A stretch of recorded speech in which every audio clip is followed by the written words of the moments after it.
भाई जो गुरु बचन पे डट गए, कट गए फंद चुरा। आप पढ़िए सूरत मुल्क की 67 की आयत नंबर 2 में। एक प्रमाण तो आपने देख लिया जो तुम्हारे सिद्धांत को बिल्कुल गलत साबित करता है। अब सूरत मुल्क की 67 की आयत नंबर 2 क्या कह रही है, तुम्हारे सिद्धांत को बिल्कुल खंडित करेगी। जिस अल्लाह ने मरना और जीना बनाया, अब मरना और जीना क्या होता भाई, मरना और जीना, जन्म और मृत्यु, जन्म और मृत्यु, बार बार जन्म बार बार मृत्यु। जिस अल्लाह ने जीना और मरना बताया ताकि वो तुम्हें जांचे कि तुम में कौन अच्छा काम करता है, और वह अल्लाह बड़ा बलवान और बड़ा ही क्षमा करने वाला है। तो भाई जिस अल्लाह ने मरना यानी मृत्यु और जीना यानी जन्म, जिसने बारंबार जीना और मरना बनाया, बताओ फिर तुम कैसे कह सकते हो कि मुसलमान धर्म में पुनर्जन्म नहीं होता। एक बार जन्म लेने के बाद केवल हम मर जाएंगे, उसके बाद फिर दोबारा जन्म नहीं लेंगे। तो अल्लाह झूठा है या फिर तुम लोग झूठे हो? भाई तुम लोग झूठे हो, तुम्हारी थ्योरी गलत है। अब पढ़िए सूरत अर रूम 30 की आयत नंबर 11। आंख फाड़ के देख लीजिएगा मुसलमान धर्म के भाइयों और बहनों। सूरत अर रूम 30 की आयत नंबर 11। अल्लाह पहली बार सृष्टि यानी खिलकत को उत्पन्न करता है, फिर उसे दोहराएगा यानी पुनरावृत्ति करेगा। दोहराने का मतलब क्या हुआ भाई? तुम कह रहे हो कि बस कयामत के बाद में फिर कभी भी दोबारा से सृष्टि नहीं रची जाएगी, पृथ्वी चांद तारे सितारे नक्षत्र सब नष्ट कर दिए जाएंगे। और तुम्हारा अल्लाह जिसने हजरत मोहम्मद को कुरान का ज्ञान दिया, वो साफ साफ कह रहा है कि हम फिर से सृष्टि को दोहराएंगे, खिलकत को फिर से बनाएंगे, फिर से दोहराएंगे। तो भैया तुम विद्वान हो या तुम्हारा अल्लाह विद्वान है? तुम्हारे को सही माने या तुम्हारे अल्लाह को सही माने? क्या लिखा हुआ है? अल्लाह पहली बार सृष्टि यानी खिलकत को उत्पन्न करता है, फिर उसे दोहराएगा, फिर उसे दोहराएगा यानी उसे फिर से बनाएगा यानी पुनरावृत्ति करेगा। तो तुम मुसलमान धर्म के उलेमाओं का सिद्धांत यहां भी खंडित हो गया। तुम लोगों का मानना है कि एक बार कयामत के बाद दोबारा से पृथ्वी नहीं रची जाएगी, और तुम्हारा अल्लाह कह रहा है कि मैं उसे फिर से दोहराऊंगा, मैं उसे फिर से बनाऊंगा। तो भाई तुम कहां बैठे हो? विचार करो सतगुरु रामपाल जी कौन हैं। ये बातें आज तक तुम्हारे दिमाग में नहीं आई, और ये बातें सतगुरु रामपाल जी ने, जिनको तुम मुस्लिम धर्म से भी नहीं मानते, और तुम्हारी अज्ञान सोच है कि सतगुरु रामपाल जी को अरबी नहीं आती, फारसी नहीं आती, हमारे धर्म की पुस्तकों को वो कैसे जान सकते हैं? जो तुम लोग नहीं जान पाए वो सतगुरु रामपाल जी बता रहे हैं। तो भाई ये परमेश्वर है, अल्लाह कबीर है, ये बाखबर है, और अल्लाह को भाषा पढ़ने की और सीखने की जरूरत नहीं है। अल्लाह तो दुनिया के लिए भाषाएं बनाता है। आप पढ़िए कुरान मजीद में सूरत अंबिया 21 की आयत नंबर 11। जिस दिन आसमान को इस तरह लपेट लेगा जिस तरह पुलंदे में कागज लपेट लेते हैं, जिस तरह हमने पहले कायनात यानी सृष्टि को पैदा किया था, हम उसे दोहराएंगे। क्या कह रहा है तुम्हारा अल्लाह? जिस तरह हमने पहले कायनात यानी सृष्टि को पैदा किया था, हम उसे दोहराएंगे। जिस तरह हमने पहले कायनात को बनाया था, पैदा किया था, 6 दिन में आसमान और जमीन के दरमियान जो भी कुछ था उसको बनाया, और फिर 7वें आसमान पे जा बैठा। तो क्या कह रहे हैं परमात्मा कि जिस तरह हमने पहले कायनात को बनाया था, पैदा किया था और नष्ट किया था, जिस दिन आसमान को इस तरह लपेट लेगा जिस तरह पुलंदे में कागज लपेट लेते हैं, और जिस तरह हमने पहले कायनात यानी सृष्टि को पैदा किया था, हम उसे दोहराएंगे यानी पुनरावृत्ति करेंगे। तो यहाँ तो बारंबार पृथ्वी को बनाने की बात कही जा रही है। फिर आप मुसलमान धर्म के भाई बहन कैसे दावा कर रहे हैं कि कयामत के बाद में पृथ्वी नष्ट हो जाएगी, दोबारा से नहीं बनाई जाएगी? तुम्हारा तो खंडन तुम्हारे धर्म की ये पुस्तकें स्वतः ही खंडित कर रही हैं। और तुम मुसलमान धर्म के उलेमा कह रहे हो कि हमारे धर्म में कहीं नहीं लिखा हुआ ना पुनर्जन्म होता है, ना एक बार कयामत के बाद में सृष्टि फिर से रची जाती है। तो भैया फिर तो कुरान शरीफ झूठी हो गई, फिर तो कुरान शरीफ झूठी है। इसको पाड़ के फेंक दो, आग के हवाले कर दो इसको। अगर तुम्हारी बातों को सही माने, मुसलमान धर्म के प्रचारकों की बातों को, उलेमाओं की बातों को, तो फिर तो कुरान शरीफ की आयतें झूठी हैं। तो भैया झूठे तुम हो या कुरान शरीफ की आयतें हैं, ये बैठ के निर्णय कर लो एक दिन, और मुसलमान समाज को सच्चाई से परिचित करवा दो, हाथ जोड़ लो कि भैया हमसे गलती हो गई। उस बाखबर की पहचान के बिना हम इन धर्म ग्रंथों को नहीं पहचान पाए, नहीं समझ पाए, और हमने आप लोगों के सामने गलत ज्ञान पेश कर दिया। और भैया सतगुरु रामपाल जी के सत्संग सुनना शुरू कर दो अगर अपना आत्म कल्याण करवाना चाहते हो तो, अन्यथा भाई इसी शैतान के द्वारा आने वाले समय में जहन्नुम में ठोके जाओगे। भयंकर दुर्गति होगी, भयंकर दुर्गति, क्योंकि आप लोग अल्लाह कबीर के आदेशों की अवहेलना कर रहे हो। वो परमेश्वर साफ साफ कह रहा है कि जिस प्रकार हमने पहले कायनात को बनाया था, पैदा किया था, उसी प्रकार हम फिर से बनाएंगे, फिर से दोहराएंगे, पुनरावृत्ति करेंगे। और तुम कह रहे हो कि एक बार कयामत के बाद दोबारा से पृथ्वी रची नहीं जाती। तो भैया तुम तो अल्लाह से भी बढ़ चढ़ के बात कर रहे हो। अब पढ़िए कुरान शरीफ में सूरत अंबिया 21 आयत नंबर 104 का हिंदी अनुवाद। जिस दिन आसमान को इस तरह लपेटेंगे जैसे तुम्हार पुलिंदा में कागज लपेटते हैं, जिस तरह कायनात यानी सृष्टि को हमने पहले पैदा किया था, फिर हम उसे दोहराएंगे यानी फिर से पैदा करेंगे, फिर से हम जमीन को रचेंगे, बनाएंगे। वादा हमारे जिम्मे है, हमें जरूर करना है।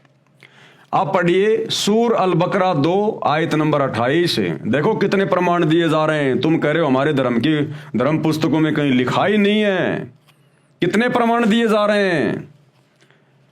सूर अल बकरा 2 की आयत नंबर 28। तुम अल्लाह के साथ इनकार की नीति कैसे अपनाते हो, जबकि तुम निर्जीव थे। उसने तुम्हें जीवन प्रदान किया, फिर वही तुम्हारे प्राण ले लेगा, फिर वही तुम्हें पुनः जीवन दान देगा, फिर वही तुम्हें पुनः जीवन दान देगा। तो भैया पुनर्जन्म हुआ कि नहीं हुआ? तुम कह रहे हो मुसलमान धर्म में पुनर्जन्म की व्यवस्था नहीं है, और भैया कुरान का ज्ञान देने वाला तुम्हारा अल्लाह क्या कह रहा है? फिर वही तुम्हारे प्राण ले लेगा और फिर वही तुम्हें पुनर्जीवन देगा। कुरान का ज्ञान देने वाला अल्लाह कह रहा है कि वो अल्लाह जिसने 6 दिन में आसमान और जमीन के दरमियान जो भी कुछ था उसको बनाया, वो क्या करेगा? वही फिर वही तुम्हारे प्राण ले लेगा, फिर वही तुम्हें जीवन प्रदान करेगा, तुम्हें पुनः जीवन प्रदान करेगा। तो पुनः जीवन प्रदान करने का क्या मतलब है? दोबारा से जन्म लेना। तो भैया ये जन्म और मृत्यु इस शैतान के 21 ब्रह्मांड का अटल नियम है। ये जन्म और मृत्यु का चक्कर तो बाखबर सतगुरु रामपाल जी की भक्ति से ही समाप्त होगा, दूसरा धरती पे कोई ऑप्शन नहीं है। तो भाई मुसलमान धर्म के उलेमाओं कौन से बिल में घुसोगे? तुम्हारा सिद्धांत, तुम्हारी कुरान शरीफ, कुरान मजीद खंडित कर रही है। बारंबार जन्म और मृत्यु के बारे में यहां पर साफ साफ लिखा हुआ है, और आप लोगों ने अपनी नई थ्योरी पेश कर दी कि बार बार जन्म और मृत्यु नहीं होती मुसलमान धर्म में। तो भैया खुदा क्या कह रहा है और आप मुसलमान धर्म के उलेमा क्या कह रहे हो? अब इस बात का निर्णय तो भाई आम मुस्लिम समाज ने करना होगा कि आपने अपने खुदा की बात माननी है या आपने अपने उलेमाओं की बातें माननी है। फिर वही तुम्हारे प्राण ले लेगा, फिर वही तुम्हें पुनः जीवन प्रदान करेगा यानी फिर से जन्म देगा, फिर उसी और तुम्हें पलट कर जाना है, यानी बारंबार वो चक्कर चलता रहेगा। आप पढ़िए सूर अल बकरा 2 की आयत नंबर 29। वही तो है जिसने तुम्हारे लिए धरती की सारी चीजें पैदा की, फिर ऊपर की ओर रुख किया और 7 आसमान ठीक तौर पर बनाए, और वह हर चीज का ज्ञान रखने वाला है। आयत नंबर 25 सूरत अल बकरा 2 आयत नंबर 25 क्या कह रही है? कुरान मजीद जिसका तजुर्मा अरबी मतन तथा उर्दू तजुर्मा हजरत मौलाना अशरफ अली थानवी रहमतुल्लाही अलैह तथा उर्दू से हिंदी तजुर्मा एस खालिद निजामी ने किया है, तथा प्रकाशक कुतुब खाना हमीदिया 342 गली गड्ढा जामा मस्जिद दिल्ली। और क्या लिखा हुआ इसमें? विशेष पाठकों से निवेदन है कि उपरोक्त अनुवादकर्ताओं के द्वारा किया हिंदी अनुवाद नीचे लिख रहा हूं, कृपया आप स्वयं पढ़ें और निर्णय करें कि इसका भावार्थ बार बार जन्म मृत्यु तथा बार बार जन्नत यानी स्वर्ग में जाना है या अन्य। सूर अल बकरा 2 की आयत नंबर 25। और खुशखबरी सुना दीजिए आप ए पैगंबर उन लोगों को जो ईमान लाए और काम किए अच्छे इस बात की कि बेशक उनके वास्ते जन्नतें हैं कि बहती रहेंगी, उनके नीचे से नहरें जब कभी दिए जाएंगे। वे लोग उन जन्नतों में से किसी फल की गिजा तो हर बार में यही कहेंगे, हर बार में यही कहेंगे। जब वो जन्नत में जाएंगे तो हर बार में यही कहेंगे। क्यों भाई? तुम्हारे अनुसार तो बार बार जाना ही नहीं पड़ता, आना ही नहीं पड़ता। कयामत के बाद धरती नष्ट हो जाएगी और सदा हम जन्नत में रहेंगे। तो यहां तो खुदा क्या कह रहा है? तो हर बार हम यही कहेंगे, यानी बार बार वो जन्म लेकर मृत्यु होकर आएंगे और हर बार यहां आएंगे तो हम उनसे यही कहेंगे। स्पष्ट हो गया भाई? हर बार हम उनसे यही कहेंगे। हर बार का मतलब क्या है? यानी बार बार मनुष्य जन्म लोगे, अच्छे बुरे कर्म करोगे, अच्छे कर्म करोगे तो जन्नत में जाओगे, बुरे कर्म करोगे तो जहन्नुम में जाओगे। तो बार बार हम उनसे यही कहेंगे, इसका मतलब बारंबार जन्म और मृत्यु होती है। तो हर बार में यही कहेंगे कि ये तो वही है जो हमको मिला था इससे पहले और मिलेगा भी। उनको दोनों बार का फल मिलता जुलता और उनके वास्ते उन जन्नतों में बीवियां होंगी साफ पाक की हुई, तो वे लोग उन जन्नतों में हमेशा के लिए बसने वाले होंगे। कुछ अनुवादकों ने दोनों बार फल एक जैसा मिलेगा इसका अर्थ किया है कि खाने का फल जो धरती पर भी मिला था तथा यहाँ जन्नत में भी मिलता जुलता मिला है। विचार करें, क्या जन्नत में एक केवल फल ही खाने को मिलेगा और पदार्थ जन्नत में नहीं है? अब इसका असली अर्थ क्या है? बाखबर सदगुरु रामपाल जी कर रहे हैं। वास्तविक अर्थ इस उपरोक्त अनुवादक ने किया है कि जब नेक बंदे जन्नत में जाएंगे, जब कब्रों से निकाले जाएंगे और जिन्होंने अच्छे कर्म किए होंगे जब वो जन्नत में जाएंगे दोबारा तब उनको याद आएगा। तो जन्नत में जाने के बाद उनको याद आएगा कि पहले भी कर्म फल के बदले यही जन्नत का सुख मिला था, कि जब हम कभी पहले भी आए थे ना जन्नत में तब भी हमको यही फल मिला था। यानी जो हमने अच्छे कर्म नीचे किए थे धरती पर उसका फल हमें जन्नत में यही सुख मिला था पहले भी, और फिर से हमें वही सुख मिला है, वही फल मिला है। फल यानी परिणाम। तो इसका मतलब क्या हुआ? बारंबार जन्म और मृत्यु। ध्यान से पढ़िए। जब नेक बंदे जन्नत में जाएंगे दोबारा जब उनको याद आएगा कि पहले भी कर्म फल के बदले, यानी जो कर्म हमने धरती पर किए उसके परिणाम के बदले यही जन्नत का सुख मिला था, अब भी वही कर्मों का प्रतिफल मिला है। और ये सही है कि जब ये दूसरी बार जन्नत में जाएंगे, भाई दूसरी बार जन्नत में जाने का क्या मतलब? दूसरी बार जाने का मतलब जन्म और मृत्यु बार बार हो रही है ना। तो तुम कैसे कह सकते हो कि एक बार जन्नत में जाने के बाद फिर सदा जन्नत में रहेंगे? और यह सही है कि जब ये दूसरी बार जन्नत में जाएंगे तो उनको कर्मों का फलस्वरूप जन्नत का सुख मिलेगा, जहां पर बीवियां होंगी साफ पाक की हुई। इससे भी जन्म मृत्यु बार बार सिद्ध होता है। अब ये जन्नत में जाके बीवियां मिलना, भाई और बहनों, हमने इसको समझना होगा। जन्नत यानी स्वर्ग, यानी इस पृथ्वी पर इंसान जैसे भी भक्ति करता है, शुभ कर्म करता है, कुछ समय के लिए उसको जन्नत मिलती है, स्वर्ग मिलता है, बैकुंठ मिलता है, परमानेंट नहीं मिलता है। मुसलमान धर्म में जन्नत कहते हैं, हिंदू धर्म में उसको स्वर्ग कहते हैं, बैकुंठ कहते हैं। तो वहां पर बीवियां मिलेंगी, इसका मतलब क्या है? वो सबको मिलती हैं, सबको, जो भी जन्नत में जाएगा सबको मिलती हैं। हिंदुओं को भी मिलेगी, मुसलमानों को भी मिलेगी, सिखों को भी मिलेगी, ईसाइयों को भी मिलेगी, सबको मिलेगी जो जो जन्नत में जाएगा। भाई और बहनों, विचार करो, जिस प्रकार एक व्यक्ति, कोई धनी व्यक्ति है, कोई पैसे वाला है, कोई नौकरी वाला है, और वो व्यक्ति साल भर तो कमाई करता है, अपनी नौकरी करता है, और मान लीजिए गर्मी के दिनों में वो 1 महीने के लिए अपने बच्चों को लेकर शिमला, ऊटी, मनाली इधर चला जाता छुट्टियां मनाने के लिए, मौज मस्ती करने के लिए ठंडे इलाकों में। और उस व्यक्ति ने वहां जाकर एक होटल किराए पे ले लिया और होटल में जाकर उसने 10,000 रुपए रिसेप्शन पे जमा करवा दिए। अब भाई और बहनों, जब तक होटल में उसके पैसे जमा होंगे या जमा होते रहेंगे, उतने ही दिन वो व्यक्ति होटल में रहेगा, खाएगा, पिएगा, घूमेगा, और वो व्यक्ति उस होटल में जो चाहे सुविधा ले सकता है। जैसा होटल है, आप शराब मंगाओगे, आपको शराब भी लाके दे दी जाएगी। आप लड़की मंगवाओगे, आपको लड़की भी लाके दे दी जाएगी। आप लड़का मंगवाओगे, आपको लड़का भी मंगवा के दे दिया जाएगा। आप जो भी चीज ऑर्डर करोगे उस होटल में आपको उपलब्ध करवाया जाएगा। क्यों? क्योंकि आपने वहां पर पैसे जमा करवा रखे हैं। और जिस दिन आपके पैसे खत्म हो जाएंगे तो वो होटल वाले कहेंगे कि भैया या तो पैसे और जमा करा या फिर अपना सामान उठा और होटल से बाहर निकल। नहीं निकलोगे तो जबरदस्ती निकाले जाओगे। ठीक इसी प्रकार जो जन्नत है वो परमानेंट नहीं है, जिस प्रकार वो होटल परमानेंट नहीं है।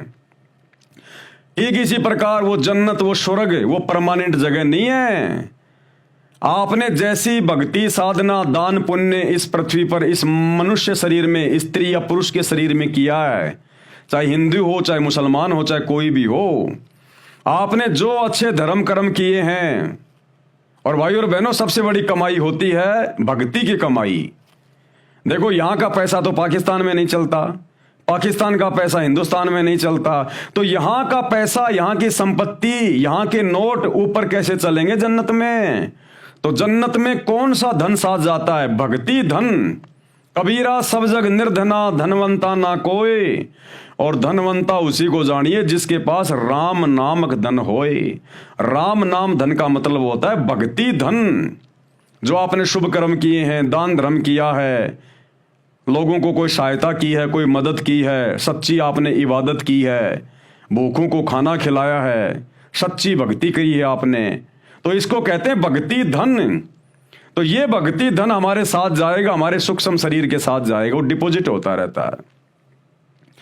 तो यहां से ये जीव जब मरता है किसी भी धर्म का, क्योंकि वहां धर्म नहीं है, वहां जातियां नहीं है, वहां सब एक लाइन में खड़े होते हैं अपना हिसाब करवाने के लिए धर्मराज के दरबार में। तो जब यहां से जीवात्मा जाती है अपने कर्म और कुकर्म साथ में लेके, तो वहां पर धर्मराज के द्वारा सबका हिसाब किताब किया जाता है। तूने कितने अच्छे कर्म किए हैं, कितने दिन तेरे को जन्नत में भेजा जाए, तूने कितने बुरे कर्म किए हैं, उसके प्रतिफल में कितने दिन तेरे को नरक में ठोका जाए, जहन्नुम में डाला जाए। तो वहां पर इस आत्मा को थोड़े बहुत समय के लिए जन्नत में भेज दिया जाता है, उसके दान पुण्य के बदले में, उसके शुभ कर्मों के बदले में। वो उस जन्नत रूपी होटल में भेज दिया जाता है, भक्ति उसी की, क्योंकि उसके पास में भक्ति धन है। तो भक्ति धन के प्रतिफल में धर्मराज ये देख लेता है कि ये आत्मा 2 साल रहेगी, वहां 10 साल रहेगी, या 20 साल रहेगी, या फिर 50 साल रहेगी। तो वो उसका भक्ति धन धर्मराज वहीं जमा कर लेता है और उसको जन्नत में भेज देता है उतने समय के लिए। अब वहां जन्नत में, स्वर्ग में जाने के बाद जब तक आपका भक्ति धन जमा है भैया, तब तक आप वहां पर जो मर्जी मौज मस्ती करो। वहां पे आपको बीबियां भी मिलेंगी, यानी वो आपको बेहतर बेहतर हूरें भी मिलेंगी, आपको वो अप्सराएं भी मिलेंगी, मन मर्जी का खाना पीना घूमना सब मिलेगा आपको। और जैसे ही आपका वो भक्ति धन समाप्त होगा, जैसे होटल में जब उसके पैसे समाप्त हो जाते हैं तो होटल वाले उसको बाहर निकाल देते हैं, इसी प्रकार जब आपका जन्नत में, स्वर्ग में वो भक्ति धन समाप्त होगा, जो आपने यहाँ पृथ्वी पर इस मनुष्य शरीर में आपने वो कमाया था भक्ति करके, दान पुण्य करके, शुभ कर्म करके, जैसे आपका भक्ति धन समाप्त होगा आपको जन्नत से नीचे फेंक दिया जाएगा, यानी वहां आपकी मृत्यु हो जाएगी। और फिर आपके जो कुकर्म हैं, जो आपके बुरे कर्म हैं, जो आपने मुर्गे काटे, बकरे काटे, परमात्मा के आदेश की अवहेलना की, चोरी की, जारी की, बुरी नीयत रखी, गंदी नजर की, व्यभिचार किया, बलात्कार किया, चोरी करी, ब्याज लिया, झूठ बोला, जितने भी आपने कुकर्म किए, हत्याएं की, फिर आपको नरक में ठोका जाएगा उन पाप कर्मों के बदले। क्योंकि शुभ कर्मों के बदले तो आपको जन्नत मिली और पाप कर्मों के बदले फिर आपको नरक में ठोका जाएगा। तो यह है वहां पर बीवियां मिलने का मतलब। तो वो चाहे हिंदू हो, चाहे मुसलमान हो, चाहे विश्व का कोई भी स्त्री या पुरुष हो, जिसके जैसे शुभ कर्म होते हैं उस आधार से उसको स्वर्ग में भेजा जाता है, जन्नत में। और जब उसका भक्ति धन समाप्त होता है उसको नरक में पटक दिया जाएगा। जब नरक का समय पूरा होगा उसके बाद फिर उसको 84 लाख योनियों में गधा, कुत्ता, सुअर, ये पशु और पक्षी की योनियां प्राप्त होंगी। फिर उसने जितनी बार बकरे काटे, मुर्गे काटे, गाय काटी, सुअर काटा, जितनी भी जीव हत्याएं की, उसे उतनी बार वो जीव बनना पड़ेगा। मुर्गा बनना पड़ेगा, बकरा बनना पड़ेगा, सुअर बनना पड़ेगा, गाय बनना पड़ेगा। और जितनी बार तूने काटे थे उतनी बार फिर तू अपने गले कटवाएगा। तुमने उस दरगाह का महल नहीं देखा और धर्मराज के तिल तिल का लेखा। और कहते हैं बदला कहीं न जात है, 3 लोग के माही। भैया ये अदला बदला ये पूरा करना पड़ता है। इसलिए सतगुरु रामपाल जी भगवान ये बाखबर आके तुम्हें समझा रहा है कि जीव हत्या बंद कर दो, इसका परिणाम बहुत भयंकर है, तुम्हें भोगना पड़ेगा। तो इस प्रकार भाई और बहनों, जन्नत में यानी स्वर्ग में हर प्रकार का सुख है, लेकिन जेब आपकी कटेगी, भक्ति धन आपका ही नष्ट होगा। भाई जो गुरु बचन पे डट गए, कट गए फंद 84 के, कट गए फंद 84 के, कट गए फंद 84 के।